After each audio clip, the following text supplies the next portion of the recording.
Bonjour Georges. Bonjour Pascal. Georges, est-ce que tu as vu les nouvelles ce matin sur CNN? Oui, alors là.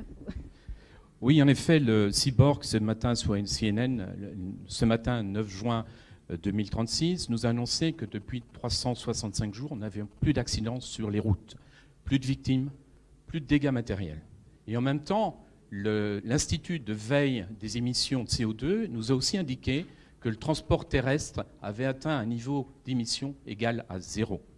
Comment en est-on arrivé là, Pascal ?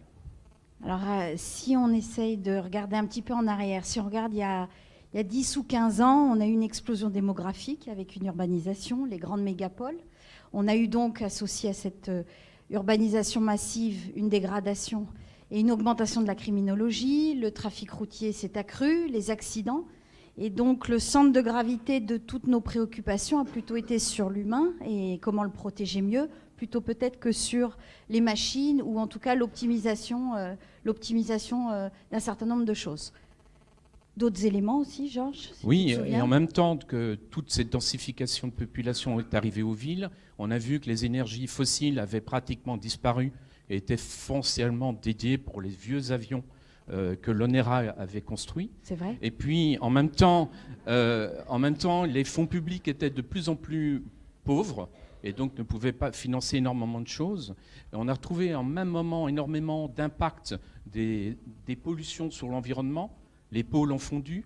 On a dû déplacer la Flandre en Wallonie. Donc Terrible. Tout plein d'événements terribles. Souvenez-vous. Vas-y.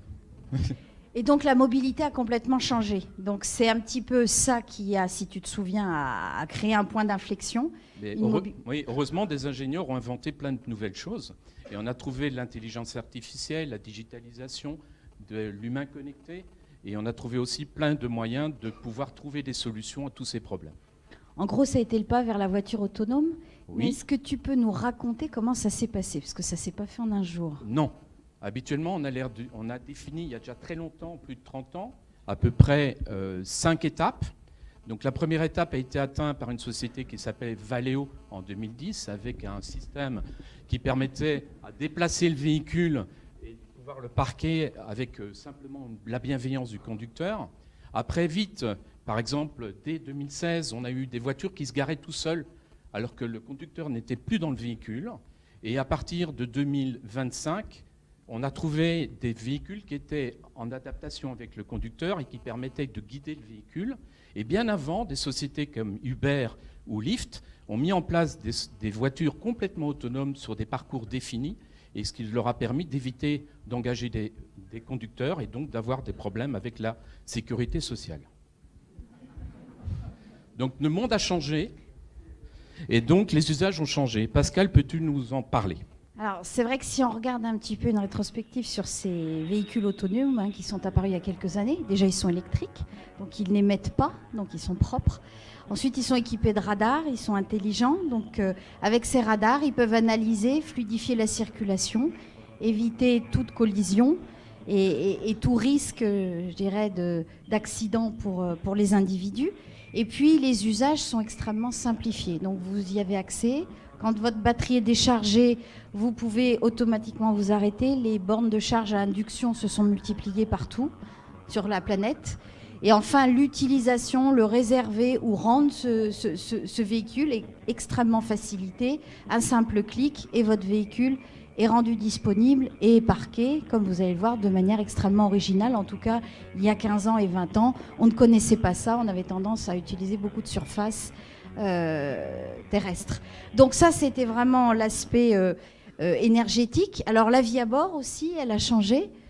La vie à bord, elle a été, elle a été complètement révolutionnée. On a vraiment cherché à prendre en compte, si vous vous souvenez, tous les besoins physiologiques et psychologiques. Avant, vous rouliez dans une voiture, on va dire, qui allait d'un point A à un point B et vous subissiez plus ou moins les conditions de température à l'intérieur ou avec une clim qui vous rafraîchissait de manière un peu dure. Tout ça a changé en fait, donc on n'a plus besoin de conduire, on peut analyser les émotions, les besoins physiologiques avec toutes sortes de capteurs et on peut adapter la température, la lumière, les arômes et les odeurs, l'humidité, vraiment pour se sentir bien, pour être dans un spa. Donc ça a été vraiment le début et formidable hein, d'une mobilité joyeuse et pleine de bien-être. Mais pour autant, ça n'a pas marché aussi vite que ce que l'on aurait souhaité. Oui, vous savez qu'aujourd'hui, vous conduisez plus vos véhicules, mais l'adoption de ces nouvelles technologies était lente. Elle était même très lente. Ce que vous voyez là, c'est un graphique qui a été fait lors de la COP 31 qui a eu lieu à Shanghai. Lors de cette COP 21, on a identifié plein de moyens d'améliorer, disons, de limiter les émissions polluantes. Et un des éléments qui a été étudié, c'est pourquoi pas pousser le véhicule autonome. Et donc, si on se projetait à l'époque dans le véhicule autonome, on voyait que l'adaptation était lente. Pourquoi ? Mais principalement parce que les véhicules étaient tenus par des personnes âgées et de plus en plus âgées, qui étaient très conservateurs. Et il y avait une population aussi de véhicules assez âgés, donc un renouvellement assez faible lié au fait qu'il y avait moins de finances. Alors, qu'est-ce qui s'est passé à ce moment-là ? On a vu que si on tenait compte des régulations et l'évolution de ces régulations, on ne parvenait pas à réduire les émissions polluantes de la circulation, enfin des véhicules de transport. Et on voit que dans les meilleures hypothèses, on parvenait simplement à stabiliser l'état qu'il y avait en 2002.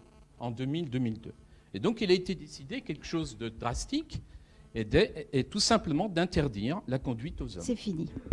Donc vous n'avez plus de permis, on est venu chercher vos permis dans vos poches, on a décidé de détruire et recycler les véhicules thermiques et de les remplacer par un service d'autonomie de véhicules. Et on voit clairement sur le graphique de droite et que ça nous a permis de descendre à ce jour à une émission au niveau des transports terrestres à 0.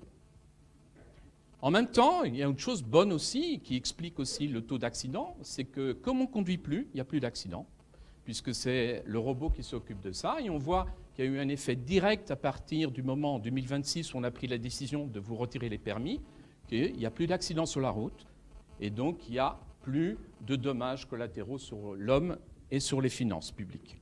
Alors, il n'y a pas que les aspects accidentologie, le bien-être et le bonheur. Si on regarde l'indice de bonheur et de bien vivre, il a explosé pour toutes les couches de population. Il n'y a plus de bruit, on ne se rentre plus dedans, on ne s'engueule plus, excusez-moi. Tout se passe très bien et on se sent très très bien. Donc l'indice de bonheur a complètement explosé.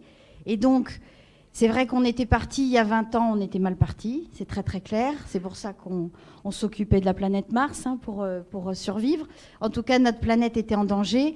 Et je dirais grâce, et souvenez-vous encore, grâce à cette automatisation de ce véhicule autonome, propre, pur, et fait pour le bien-être, on est revenu à notre planète bleue. Et j'aurais envie de dire bravo à l'homme parce qu'il a su mettre en place ce qu'il fallait, même s'il fallait interdire, pour sauver son futur. Merci voilà. Pascal.